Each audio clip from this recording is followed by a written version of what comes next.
Dear student, आप सभी के एपी स्टडी में स्वागत है। आज हम पढ़ने वाले हैं वसूली खाता। पिछले वीडियो में हमने वसूली खाते किस प्रकार से बनाना है, इसके संबंध में कौन कौन से खाता बनाया जाता है फर्म के समापन पर, इसके बारे में हमने पढ़ा। ये देखिए, फर्म के विघटन पर खोले जाने वाले खाते, जिसमें वसूली खाता, साझेदारों के पूंजी खाते, साझेदारों के चालू खाते, साझेदारों के ऋण खाता और बैंक या रोकड़ खाता, इसके बारे में हमने पिछले वीडियो में जाना। आज हम जानने वाले हैं वसूली खाता। तो वसूली खाता क्या होता है, इसके बारे में थोड़ा सा पढ़ लेते हैं और समझते हैं कि वसूली खाता क्या है। तो देखिए, यहाँ पे लिखा है कि साझेदारी के विघटन पर फर्म के संपत्तियों और दायित्वों के खाते बंद करने के लिए संपत्तियों से प्राप्त राशि एवं दायित्वों के भुगतान का लेखा करने के लिए बनाए गए खाते को ही वसूली खाता, नकदीकरण खाता या रोकीकरण खाता कहते हैं। नकदीकरण का मतलब होता है कि हम क्या करते हैं, फर्म की जितने भी संपत्तियां हैं उन संपत्तियों को वसूली खाते के अंतर्गत डालते हैं। दायित्वों को भी हम इनके खातों को भी बंद करके हम वसूली खाते में डालते हैं। फिर संपत्तियों का विक्रय करते हैं, उससे राशि प्राप्त होती है और उस राशि से फिर दायित्वों का भुगतान किया जाता है। ठीक है, इसलिए जो है नकदीकरण का मतलब संपत्तियों को बेच करके हमको नगद राशि की प्राप्ति होती है। रोकीकरण भी कहते हैं। यह एक अवास्तविक खाता है जिसका शेष विघटन पर लाभ या हानि को दर्शाता है। अवास्तविक खाता है और अवास्तविक खाता क्या करता है, लाभ या हानि को दर्शाता है। शेष डेबिट हो तो हानि और शेष क्रेडिट हो तो लाभ होता है। ठीक है, इस खाते के डेबिट पक्ष में समस्त संपत्तियों, डेबिट पक्ष में किसको, समस्त संपत्तियों को रोकड़ और बैंक शेष को छोड़कर, रोकड़ और बैंक शेष को छोड़ करके समस्त संपत्तियों को लिखेंगे।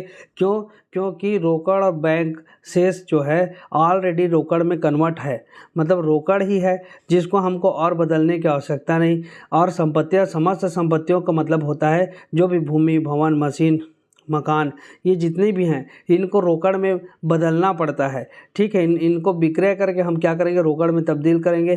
तो लास्ट जो संपत्ति से, जो बिक्री से जो रोकड़ प्राप्त होगा, वही हमारा जो है जो भी दायित्व है उसके भुगतान के लिए उपयोग में आने वाला है। इसलिए जो है सभी संपत्तियों को वसूली खाता में डालते हैं। रोकड़ और बैंक शेष को छोड़ करके को लिखा जाता है, लिखा है। खाते के क्रेडिट पक्ष में समस्त दायित्वों को लिखा जाता है, लेकिन इसमें साझेदारों के पूंजी खाते एवं उनके ऋण खातों को छोड़कर, साझेदारों के पूंजी खाते को नहीं लिखा जाता। ये व्यक्तिगत खाता है और उनके ऋण खाते, ये भी व्यक्तिगत खाता है उनका, इसलिए उनको छोड़ करके और जितने भी दायित्व हैं लेनदार इससे संबंधित, उन सबको लिखा जाता है, को लिखा जाता है। इसके बाद इस खाते में संपत्तियों के विक्रय से प्राप्त राशि को क्रेडिट पक्ष में, संपत्तियों के विक्रय से प्राप्त राशि को कहाँ, क्रेडिट पक्ष में, तथा किए गए दायित्वों के भुगतान का लेखा डेबिट पक्ष में किया जाता है। इसको हम स्पष्ट बताएंगे अभी। विघटन कार्य पूर्ण हो जाने पर इस खाते का शेष सभी साझेदारों के पूंजी खातों में उनके लाभ विभाजन अनुपात में हस्तांतरित कर दिया जाता है। तो चलिए आपको वसूली खाते का फॉर्मेट बताते हैं। ये है वसूली खाते का नमूना, देख लीजिए। अब इसमें आपको जैसा अभी हमने पढ़ा कि विकलन पक्ष में समस्त संपत्तियों को लिखेंगे। जैसे संपत्तियों में देखिए विविध संपत्तियां लिखा है और यहाँ पे लिखा है देनदार, प्लांट, मशीनरी, फर्नीचर, प्राप्य बिल, ख्याति, विनियोग, ये सारे क्या हैं, जितने भी हैं ये संपत्तियाँ, स्टॉक आदि, ये सारे संपत्तियाँ हैं। ठीक है, और इधर जो है दायित्व को, समाकलन पक्ष में किसको, दायित्व को, मतलब विविध दायित्व में लेनदार, विनियोग, उच्चावचन कोष, देय बिल, भवन कोष, भवन कोष अलग है ना, भवन अलग है। भवन इधर लिखाएगा इस तरफ इस संपत्ति में, लेकिन भवन कोष है तो भवन कोष को हमको दायित्व पक्ष में लिखना है। डूबत ऋण के लिए संचय, इतने सारे चीज़ों को हमको यहाँ लिखना है। फिर उसके बाद क्या बोल रहा है कि अब इसमें हमने संपत्तियों और दायित्वों को डाल दिया। अब डालने के बाद हम क्या करेंगे, साझेदार का पूंजी खाता, साझेदार का पूंजी खाता दायित्व लेने पर यदि कोई साझेदार किसी दायित्व के भुगतान के लिए सहमत होता है तो उस स्थिति में हम उस साझेदार का पूंजी खाता खोलते हैं। उस साझेदार का पूंजी खाता से करके लिख देंगे। और यदि कोई साझेदार संपत्ति को लेता है, मान लीजिए कोई संपत्ति, इसमें से फर्नीचर को ले लिया, तो उस स्थिति में हम क्या लिखेंगे, ये जो साझेदार लिया उस साझेदार का नाम से पूंजी खाता से करके लिख देंगे। जैसे अमित लिया तो अमित के पूंजी खाता से संपत्ति लेने पर इस प्रकार से पंजी प्रविष्टि होगी। अगर देय बिल का भुगतान राधे ने किया तो हम लिखेंगे राधे का पूंजी खाता दायित्व लेने पर। ठीक है, इस प्रकार से होता है। उसके बाद देखिए क्या होता है, ये जो संपत्तियां हैं, इन संपत्तियों को हम क्या करेंगे, विक्रय करेंगे, इन सारी संपत्तियों को विक्रय करेंगे। तो जो राशि आएगी उसको हमको समाकलन पक्ष में लिखना है, बैंक खाता से संपत्ति के विक्रय से प्राप्त। ठीक, उसी प्रकार इधर हम क्या लिखेंगे, जितने भी ये दायित्व हैं, देय बिल, भवन कोष, डूबत ऋण, संचय कोष, लेनदार, विनियोग, उच्चार्जन कोष, तो इन दायित्वों का भुगतान करना है तो हम इधर लिखेंगे रोकड़ खाता से, रोकड़ खाता से। ठीक, क्योंकि रोकड़ खाता से करके लिख देंगे, क्यों, जितने भी हमारे दायित्वों का भुगतान करना है उन सब को रोकड़ खाता से करके लिख देंगे, चाहे वो वसूली व्यय हो, चाहे लेनदार को देना हो, चाहे अन्य किसी भी चीज़ों को। अघोषित दायित्व मतलब ऐसा दायित्व जो पुस्तकों में नहीं लिखा गया है लेकिन उसको देना तय है, तो ऐसी स्थिति में, ऐसी कंडीशन में है जो है उन सबको हमको लिखना पड़ता है। ठीक, ये अघोषित दायित्व के अंतर्गत आता है। क्लियर हो गया। तो जैसे वसूली व्यय भी एक प्रकार का दायित्व है, लेनदार भी एक प्रकार का दायित्व है, अघोषित दायित्व मतलब जिसको हमने लिखा नहीं है वो भी दायित्व है, अनरिकॉर्डेड लायबिलिटी बोला जाता है इसको। तो इन सब को हमको भुगतान करना है तो विकलन पक्ष में आएगा रोकड़ खाता से करके, और रोकड़ से जब राशि प्राप्त होगी संपत्तियों को विक्रय से तो उसको समाकलन में। देखिए इसमें एक चीज़ ध्यान देना है कि जब संपत्तियों को डाले वसूली खाता में तो हम विकलन में लिखे, दायित्वों को डाले तो समाकलन में, लेकिन दायित्वों का जब भुगतान किया तो विकलन में, यहाँ पर विकलन में होगा, और संपत्तियों से वसूली प्राप्त होगा तो हम यहाँ पे समाकलन में लिखेंगे बैंक खाता से करके। ठीक है। दूसरा चीज़ कि यदि कोई साझेदार किसी दायित्व को लेता है, मतलब स्वीकार करता है कि इसका भुगतान मैं कर दूंगा, तो वहाँ पर साझेदार का पूंजी खाता करके लिखाएगा। ठीक है। से यहाँ पर कोई साझेदार संपत्ति को लेने को तैयार है तो साझेदार का पूंजी खाता को करके लिख देंगे। ठीक है, संपत्ति लेने पर करके। इस प्रकार से होता है, दोनों पक्षों को आप समझ गए होंगे। अब उसके बाद लास्ट में हम क्या करेंगे, विकलन पक्ष और समाकलन पक्ष योग लगाएंगे, और उसमें से हम देखेंगे कि किस पक्ष का योग जो है ज़्यादा है, उसमें से कम पक्ष वाले योग को माइनस कर देंगे, और जो अंतर की राशि आएगी उसको लिख देंगे सभी साझेदारों। लाभ है तो लाभ, इस तरह मतलब इधर का राशि ज़्यादा है और इधर का राशि कम है तो वहाँ पर लाभ होगा। ठीक है, मतलब समाकलन का शेष ज़्यादा होगा, समाकलन का जो राशि है वो ज़्यादा होगा, विकलन का राशि कम होगा, तो यहाँ पे अंतर की राशि को हम यहाँ पे लिखेंगे और लाभ होगा। अगर इधर का विकलन का योग ज़्यादा है, समाकलन का योग कम है तो वहाँ पर हानि होगी, तो सभी साझेदारों के पूंजी लेखा से करके लिख देंगे या पूंजी खाता से करके लिख देंगे। तो इस प्रकार से जो है वसूली खाता बनाना है। इसी चीज़ों को यहाँ पर लिखा हुआ है, यहाँ पे देखिए क्या लिखा हुआ है कि इस खाते क्या लिखा है यहाँ पे देखिए, इसके बाद इस खाते में संपत्तियों के विक्रय से प्राप्त राशि को क्रेडिट पक्ष में किए गए दायित्वों का भुगतान का लेखा डेबिट पक्ष में किया जाएगा। विघटन कार्य पूर्ण हो जाने के बाद इस खाते का शेष सभी साझेदारों के पूंजी खातों में उनके लाभ विभाजन अनुपात में हस्तांतरित कर दिया जाता है। यहाँ पे सभी चीज़ों को हमने स्पष्ट कर दिया कि शेष विघटन पर लाभ या हानि को दर्शाता है। यदि डेबिट शेष हो तो हानि और यदि क्रेडिट शेष हो तो लाभ। इसका कई स्टूडेंट अभी इसमें कन्फ्यूजन है कि डेबिट शेष का मतलब क्या होता है। तो यहाँ पर देखिए, डेबिट शेष का मतलब होता है कि डेबिट पक्ष का योग ज़्यादा है और क्रेडिट पक्ष का योग कम है, इसलिए इधर का ज़्यादा होना, विकलन पक्ष का योग ज़्यादा है तो उसके शेष को हम ले जाते हैं कहाँ, समाकलन पक्ष में, तो ये डेबिट शेष हो गया। अब समाकलन पक्ष का योग ज़्यादा है, विकलन पक्ष योग कम है, तो यहाँ पर इसके शेष को मतलब विकलन पक्ष समाकलन पक्ष के शेष को हम इधर लाते हैं, तो ये मतलब ये क्या हो गया, समाकलन शेष हो जाएगा। ठीक है, तो ये डेबिट और क्रेडिट शेष के बारे में आपको जानकारी हो गई। ठीक है, तो इसको आपको ध्यान में रखना है और समझना है।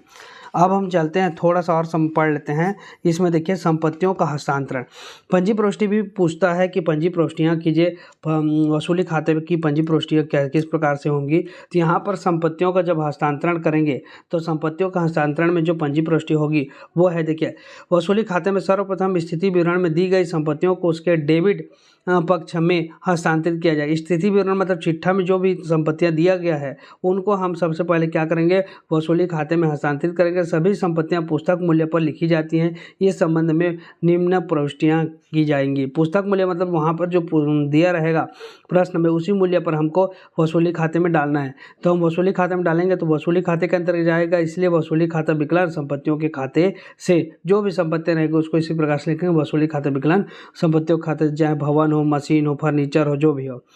उसके बाद देखिए केवल उन्हीं संपत्तियों का हस्तांतरण किया जाएगा जिन्हें रोकड़ में परिवर्तित किया जा सकता है। इसी इसी कारण निम्न संपत्तियों का हस्तांतरण नहीं किया जाएगा। देखिए, इसी कारण निम्न संपत्तियों को पहला हाथ में रोकड़ मतलब वो तो रोकड़ में बदल ही गया है, तो उसको और क्या रोकड़ में बदलेंगे। बैंक में रोकड़, ये भी एक प्रकार का क्या है, बैंक से आप रोकड़ निकाल करके आएंगे तो आपके हाथ में ही तो रोकड़ है, ये एक प्रकार का। दूसरा बी में लिखा है कि कृत्रिम संपत्तियां, तो जैसे लाभ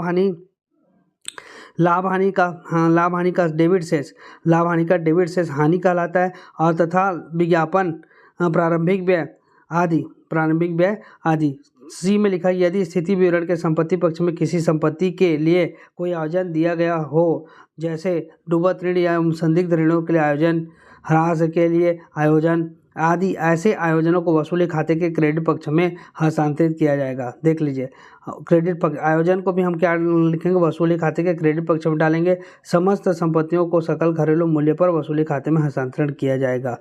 आगे आप और समझ जाएंगे, केवल अभी इसको जानिए कि हमको संपत्तियों को कैसे डालना है। तो वसूली खाता विकलन संपत्तियों के खाता से। अब यहाँ पर दायित्वों को डालने के लिए हमको क्या करना पड़ेगा, तो विभिन्न दायित्व खाता विकलन वसूली खाता से दायित्व वसूली खाते में हस्तांतरित करने पर। अब इसमें भी एक चीज़ों को हमको ध्यान में रखना है कि दायित्व में कौन कौन से, तो देखिए समस्त बाह्य ऋणों एवं दायित्वों, लेनदार, ऋण, देय, विपत्र, दत्त, व्यय, संदिग्ध ऋण, संचय, ह्रास के लिए प्रावधान, कर्मचारी पेंशन, प्रोविडेंट फंड आदि तथा अन्य दायित्व को वसूली खाते के क्रेडिट पक्ष में हस्तांतरित किया जाता है। लेकिन किसको नहीं करेंगे, तो यहाँ पे लिखे आंतरिक दायित्व मतलब जो भी साझेदार का ऋण है वो आंतरिक दायित्व के अंतर्गत आएगा। आंतरिक दायित्व मतलब साझेदार जो है उस फर्म का व्यक्ति है, मतलब फर्म के अंदर का व्यक्ति, इसलिए वो आंतरिक हो गया, अंदर की स्थिति है। साझेदार ने अब ऋण दिया। पूंजी खाते, चालू खाता, सामान्य संचय कोष, कर्मचारी क्षतिपूर्ति कोष, अवितरित लाभ हानि क्रेडिट शेष को वसूली खाते में हस्तांतरित नहीं करेंगे। ठीक है, आगे प्रश्न जो बनेंगे तो और आपको एक एक चीज़ें जो है क्लियर होते जाएंगी, लेकिन अभी केवल आपको समझना है कि संपत्तियों को अगर हमको डालना है तो हम लिखेंगे वसूली खाता विकलन संपत्तियों के खाते से, और दायित्व को डालना है तो विभिन्न दायित्व खाता विकलन वसूली खाते से। यहाँ पर वसूली खाता नीचे आ जाएगा, वहाँ पर ऊपर चला जाएगा। ठीक, अब हम चलते हैं आगे, संपत्तियों की वसूली। अब क्या करेंगे, दायित्व और संपत्तियों को तो हमने डाल दिया किसमें, वसूली खाते के अंतर्गत। अब उस वसूली खाते के अंतर्गत डालने के बाद हम विक्रय करते हैं, तो संपत्तियों का नगद विक्रय करेंगे तो हमको रोकड़ प्राप्त होगा, तो हम लिखेंगे बैंक या रोकड़ खाता। चेक मिला था बैंक खाता, या बैंक में डायरेक्ट डल गया तो बैंक खाता विकलन करके लिख देंगे, या फिर रोकड़ मिल रहा है तो रोकड़ खाता विकलन वसूली खाता से। किसी एक को पकड़ करके आपको एंट्री करनी है, या तो रोकड़ खाता विकलन वसूली खाते से लिखिए या बैंक खाता विकलन वसूली खाते से, दोनों में सही होगा। संपत्तियों के विक्रय से रोकड़ प्राप्त हुई। अब कोई संपत्ति है फर्म की, और उस संपत्ति को वहाँ का जो साझेदार पहले से वहाँ पे फर्म में है, वो संपत्ति को किसी साझेदार द्वारा लेने पर, तो कभी कभी कोई साझेदार फर्म की संपत्ति या संपत्तियों को एक निश्चित मूल्य में ले सकता है। इस संबंध में निम्न प्रविष्टियाँ होंगी। तो साझेदार का पूंजी खाता विकलन करेंगे वसूली खाता से। यहाँ पे साझेदार का पूंजी खाता विकलन वसूली खाते से हो जाएगा।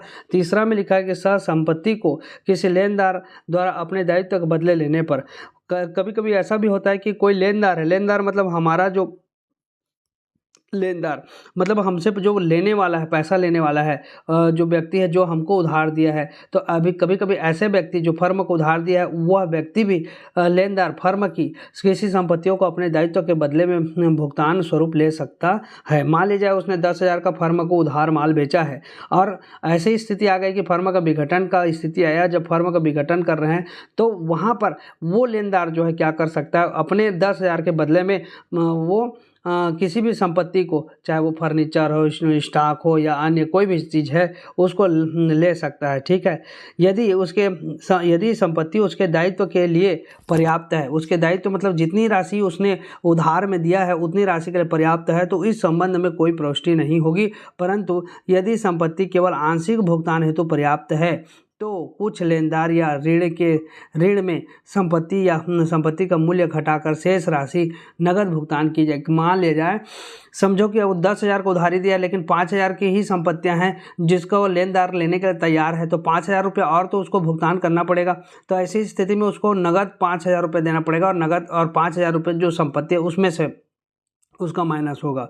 ठीक है, जिसकी प्रविष्टि होगी, शेष राशि का नगद भुगतान की जाएगी जिसकी प्रविष्टि होगी। तो यहाँ पे नगद भुगतान करेंगे, उसकी प्रविष्टि होगी।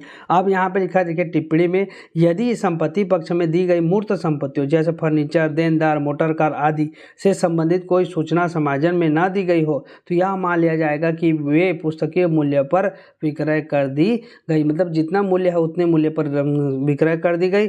क्यों?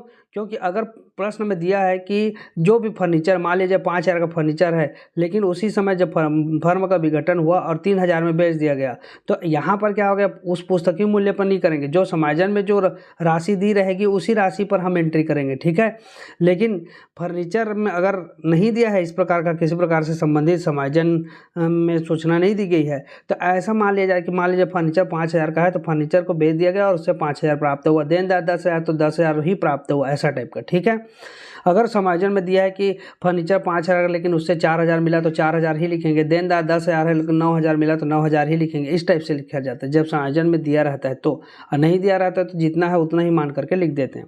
दूसरा, यदि संपत्ति पक्ष में दी गई अमूर्त संपत्तियों मतलब ख्याति, एकात्र, व्यापार चिन्ह से संबंधित कोई सूचना समायोजन में न दी गई हो तो यह मान लिया जाएगा कि उनसे कुछ भी राशि प्राप्त नहीं होगी। अगर प्रश्न में दिया कि ख्याति से राशि प्राप्त हुई तब हमको एंट्री करनी है, नहीं दिया है तो उसको हमको ये समझना है कि उनसे कुछ भी राशि प्राप्त नहीं हुई। ठीक है, तो ये हो गए संपत्ति से संबंधित। अब हम चलते हैं दायित्वों का भुगतान से संबंधित। तो दायित्वों के भुगतान में देखिए क्या क्या होता है। तो दायित्वों के भुगतान में हमको ध्यान देना है, दायित्वों का नगद भुगतान करने पर अब जो भी दायित्व है उनको भुगतान करना पड़ेगा। तो संपत्तियों के विक्रय से प्राप्त राशि का सर्वप्रथम फर्म के बाह्य दायित्वों के भुगतान के लिए प्रयोग किया जाएगा। इस संबंध में निम्न प्रविष्टियां होंगी। पहला लिखा है वसूली खाता विकलन रोकड़ या बैंक खाता से। हम जब भी वसूली मतलब दायित्वों का भुगतान करेंगे तो सबको हमको याद रखना है कि वसूली खाता विकलन रोकड़ या बैंक खाता से। ऐसा क्यों किए? क्योंकि जितने भी दायित्व थे उसको हमने कहाँ डाल दिया, वसूली खाता में डाल दिया है। पहला जो प्रविष्टि किया यहाँ पे, जितने भी दायित्व है उसको हमने डाल दिया, विभिन्न दायित्व खाता विकलन वसूली खाता से करके डाल दिया है। अब इसी के थ्रू मतलब वसूली खाता के माध्यम से ही सबका पेमेंट होगा, इसलिए हम क्या करेंगे, वसूली खाता विकलन रोकड़ या बैंक खाता से जितना भी भुगतान होगा वसूली खाता विकलन रोकड़ या बैंक खाता से दायित्वों का नगद भुगतान। अब दायित्वों को किसी साझेदार द्वारा ले लेने पर मतलब कोई दायित्व ऐसा है जिसको कोई साझेदार सहमत हो गया कि इनका जो दायित्व है या इस प्रकार के जो दायित्व है उसका भुगतान मैं करूंगा, तो ऐसी कंडीशन में क्या होता है, वसूली खाता विकलन साझेदार के पूंजी खाता से, मतलब जो साझेदार है उस साझेदार का पूंजी खाता को समाकलन में लिखा जाता है, वसूली खाता विकलन साझेदार के पूंजी खाता से। ठीक है, क्या बोल रहे हैं कि जब कोई साझेदार स्वयं किसी दायित्व के भुगतान का दायित्व मतलब जिम्मेदारी लेता है, तयशुदा मूल्य पर लेता है, तो निम्न प्रविष्टियां की जाएंगी। सभी बाह्य दायित्वों जैसे लेनदार, देय पत्र, बैंक अधिविकत, सदत्त व्यय आदि का भुगतान अनिवार्य रूप से किया जाएगा, चाहे प्रश्न में दिया हो अथवा नहीं दिया हो, सबको भुगतान करना है। प्रश्न में अगर नहीं दिया तो भी हमको वैसे भुगतान की प्रविष्टि करनी है। ठीक है, इस चीज़ को ध्यान रखना है आपको। अब आगे बढ़ते हैं। अब क्या लिखा है, अघोषित संपत्ति एवं दायित्व। अघोषित मतलब जिसका लेखा जोखा फर्म की पुस्तकों में नहीं है, तो ऐसे अघोषित संपत्तियों एवं दायित्वों को, तो फर्म के पास कुछ संपत्तियां एवं दायित्व मौजूद हों पर उनका लेखा पुस्तकों में नहीं हो, तो ऐसी परिस्थिति में इन संपत्तियों एवं दायित्वों को वसूली खाते में हस्तांतरित नहीं करते, क्योंकि इनके खाते पुस्तक में नहीं है। इनके खाते किस में नहीं है, पुस्तक में नहीं है ना। मतलब अघोषित मतलब जिनका हमको लेखा जोखा हमारे फर्म के जो पुस्तक है उसमें नहीं है, तो ऐसे को अघोषित संपत्ति और दायित्व कहा जाता है। ये अतिरिक्त सूचना के रूप में समायोजन में दिए होते हैं। इस कारण समापन के समय केवल संपत्ति से प्राप्त राशि और दायित्वों के भुगतान का लेखा वसूली खाते के माध्यम से किया जाता है।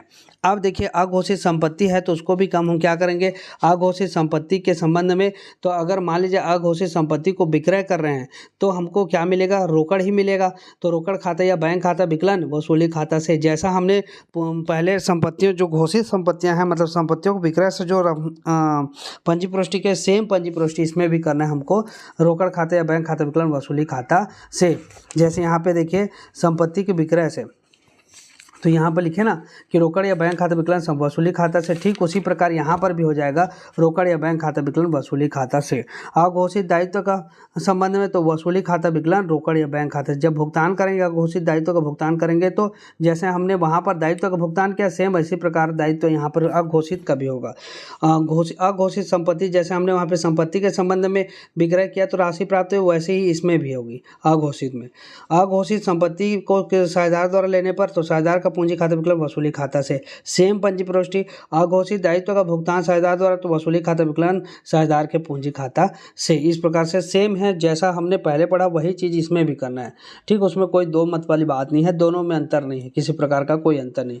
अब वसूली व्ययों का भुगतान, तो वसूली व्ययों का भुगतान करेंगे तो भी जैसे दायित्व का भुगतान करते हैं वैसे वसूली व्ययों का भुगतान करते हैं। तो वसूली खाता विकलन रोकड़ खाता से वसूली व्ययों का भुगतान किया गया। वसूली व्यय का किसी साझेदार द्वारा भुगतान किया जाएगा तो वसूली खाता विकलन साझेदार का पूंजी या चालू खाता से।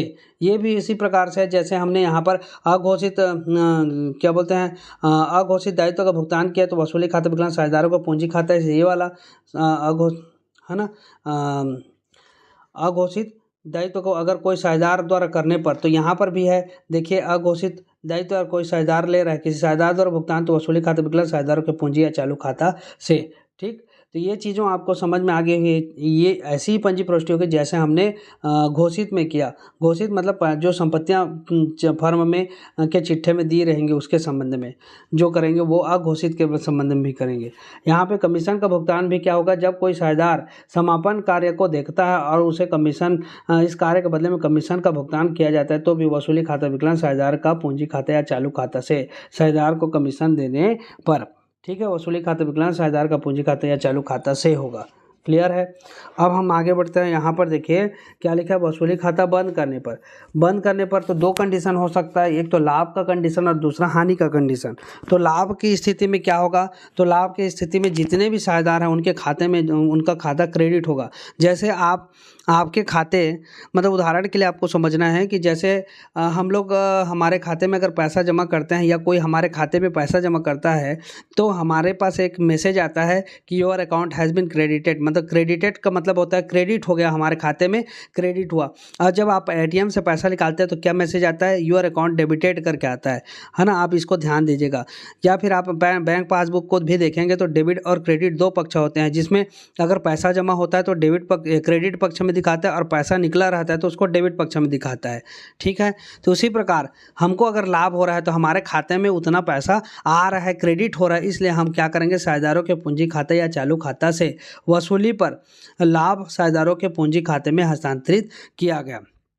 तो यहाँ पर क्रेडिट होगा, साझेदारों का पूंजी खाता क्या होगा, क्रेडिट होगा। क्यों होगा, क्योंकि उनको लाभ प्राप्त हो रहा है, इसलिए साझेदारों का पूंजी खाता या चालू खाता क्रेडिट होगा, ठीक है। वसूली खाता विकलन साझेदारों के पूंजी या चालू खाता से लिख देंगे। और हानि होगी तो वहाँ पर जो साझेदारों का पूंजी खाता या चालू खाता होता है वो डेबिट होगा। एक चीज़ को पकड़ करके आप चलेंगे तो आसानी से आपका जो क्वेश्चन का आंसर है वो आसानी से बन जाएगा। तो पंजी प्रविष्टि आसानी से बन जाएगा। तो हानि के दशा में क्या होता है, यदि वसूली खाता के डेबिट पक्ष का योग क्रेडिट पक्ष के योग से बड़ा हो तो अंतर वसूली पर हानि कहलाएगी। इस संबंध में निम्न प्रविष्टियां होंगी। तो साझेदार का पूंजी या चालू खाता विकलन वसूली खाता से वसूली पर हानि साझेदारों के पूंजी चालू खाते में हस्तांतरित किया, ठीक है। तो इस प्रकार से जो है ये पंजी प्रविष्टि होगी। आप समझ गए होंगे कि पंजी प्रविष्टि किस प्रकार से करना है। नेक्स्ट में और ये वसूली खाते का नमूना के बारे में हमने आपको डिस्कस किया कि जितनी भी संपत्तियां उसको विकलन पक्ष में और जितने भी दायित्व हैं उसको समाकलन पक्ष में डाल देंगे। उसके बाद जो भी अगर साझेदार है वो संपत्ति को या दायित्व को भुगतान करने के लिए तैयार होता है या संपत्ति को लेने के लिए तैयार होता है तो यहाँ पर देखिए दायित्व का अगर भुगतान करने के लिए तैयार होता है तो साझेदार का पूंजी खाता करके विकलन में लिखेंगे। संपत्ति को लेने के लिए तैयार होता है तो वहाँ पर साझेदार का पूंजी खाता करके समाकलन में लिख देंगे। और अगर जब दायित्व का भुगतान करेंगे तो रोकड़ खाता से करके लिख देंगे। और कौन सा पक्ष में लिखेंगे, विकलन पक्ष में। दायित्व और संपत्ति से राशि प्राप्त होगा उसको हम विकलन पक्ष में लिखेंगे, ठीक है। तो इस प्रकार से लिखना है। अघोषित दायित्व है तो देखिए अघोषित दायित्व का बैंक खाता से, ठीक है। और यहाँ पर क्या लिखा है, अघोषित ये दायित्व का भुगतान करेंगे तो, और यहाँ पे अघोषित संपत्ति का है, ठीक है। अघोषित संपत्तियों से अगर मिलेगा तो ये दायित्व हो गया है, इसको ध्यान रखिएगा, है ना। ये अघोषित संपत्ति होगा, ठीक है। ये अघोषित दायित्व यानी अघोषित संपत्ति, देखिए अनरिकॉर्डेड एसेट्स यहाँ पे 2 बार हो गया है, ठीक है। तो इस चीज़ को ध्यान रखिए, इधर अघोषित दायित्व है तो हमको यहाँ लिखना है विकलन में, और अघोषित संपत्ति है तो इसे यहाँ लिखाएगा, ठीक है। अब इस प्रकार से आपको वसूली खाता बनाना है। जब हम प्रश्न तैयार करेंगे, क्वेश्चन बनाएंगे, तो उस समय आपको पूरी स्थिति जो है और अच्छे से क्लियर होगी। एक चीज़ और बचा है जो कि साझेदारों के पूंजी खाते संबंधित जो पंजी प्रविष्टियाँ उसके संबंध में, तो इसको हम नेक्स्ट जो वीडियो है उसमें हम इसको पढ़ेंगे और समझेंगे कि ये किस प्रकार से है। एक एक करके बारी बारी से एक एक वीडियो को देखते जाइए, आपका पूरा डाउट क्लियर हो जाएगा। बहुत अच्छे ढंग से आप समझ जाएंगे चीज़ों को कि किस प्रकार से बेसिक कॉन्सेप्ट क्या है इसका, इसके बारे में आप जानेंगे तो आप 2, 4 साल, 5 साल बाद भी आप इस पुस्तक को देखेंगे तो आपको सारी चीज़ें याद आ जाएंगी जिन चीज़ों के बारे में आप यहाँ पे पढ़ेंगे। तो आशा करता हूँ कि आज के वीडियो में आपने बहुत कुछ चीज़ सीखा वसूली खाते से संबंध में। नेक्स्ट वीडियो में हम साझेदारों के पूंजी खाते से संबंधित जितने भी चीज़ें हैं और साझेदारों का पूंजी खाते का जो प्रारूप है और किस प्रकार से हमको साझेदारों का पूंजी खाता बनाना है इसके संबंध में सीखेंगे। उसके बाद हम क्रियात्मक प्रश्न की ओर आगे बढ़ेंगे और आपके लिए एक एक क्वेश्चन को क्रियात्मक के और उदाहरण के प्रश्नों को बारी बारी से समझाने का प्रयास करेंगे। और हो सकता है मेरे से भी त्रुटि होगी, लेकिन अगर त्रुटि होती है तो आप कमेंट्स के माध्यम से अवगत कराइए, और अगर ज़्यादा त्रुटि होती है तो मुझे क्षमा कीजिए। मैं भी कोशिश करता हूँ, मेरा भी एक सीमा है, जहाँ तक हो सके मैं समझने का प्रयास करता हूँ और आप लोगों को भी समझाने का प्रयास करता हूँ। तो आज की इस वीडियो में हम इतना ही रखते हैं। नेक्स्ट वीडियो में इसके आगे के जो पार्ट्स हैं उसको एक एक करके जो कवर करते जाएंगे, जो भी टॉपिक है उसको। तो आज के लिए बस इतना ही। वीडियो को देखने के लिए आप सभी का बहुत बहुत धन्यवाद।